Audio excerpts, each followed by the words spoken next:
Fasting-induced autophagy is often celebrated for its restorative power, clearing cellular waste, renewing organelles, and promoting metabolic efficiency. It is a quiet but profound biological reset that depends not only on the absence of food, but also on what precedes the fast. While many assume that fasting is a reliable on-switch for autophagy, its effectiveness can be significantly blunted by what we eat just before the fasting window begins. In particular, overeating carbohydrates, even for a single meal, can delay or dampen the cellular benefits that fasting is meant to unlock. This reveals a deeper truth about metabolism.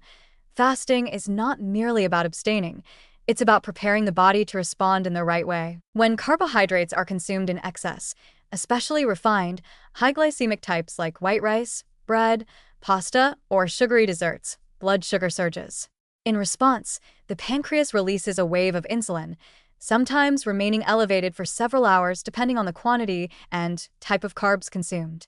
Insulin, a growth-promoting hormone, plays a vital role in nutrient storage, but it is also one of the strongest suppressors of autophagy. It signals abundance, turning off the cellular recycling program because the body interprets the environment as being in a state of nutrient excess. Even when fasting begins shortly after such a meal, the elevated insulin continues to send anti-autophagic signals, delaying the switch into repair mode. This means that a high-carb binge in the evening, perhaps a heavy pasta dinner followed by dessert, can impair the effectiveness of an overnight fast. Although no new food is consumed for 12 to 14 hours, the lingering insulin from the carbohydrate load blocks the full activation of autophagy, particularly in insulin-sensitive tissues like the liver, adipose tissue, and even the brain. Instead of sliding smoothly into a regenerative state, the body remains metabolically confused, stuck between the signals of feeding and fasting. The opportunity for cellular cleanup is muted or lost entirely until insulin finally falls, which might not happen until midway through or even near the end of the fasting window. This effect becomes even more pronounced in individuals with insulin resistance, where insulin levels tend to stay elevated longer and respond more dramatically to carbohydrate intake. In such cases, even a moderate carb-heavy meal may suppress autophagy for a longer duration than expected, requiring extended fasting just to reach the metabolic state that would normally occur within hours in a more insulin-sensitive person.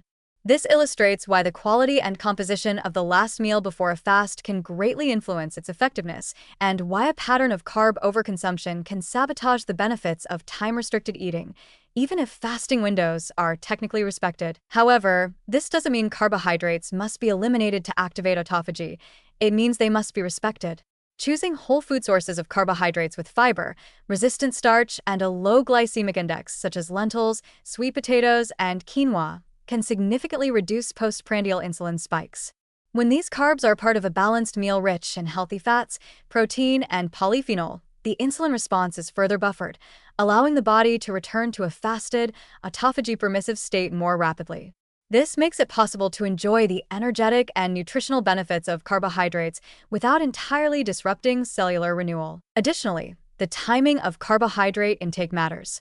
Consuming larger portions earlier in the day, when insulin sensitivity is higher, helps the body clear glucose more efficiently and return to baseline faster. This sets up a smoother metabolic transition into fasting later in the evening. A lighter, low-carb dinner, centered on vegetables, fish, eggs, or nuts, helps insulin drop naturally overnight, allowing autophagy to begin earlier and last longer during the sleep-fast cycle. In this way, metabolic signaling becomes more like choreography than brute force.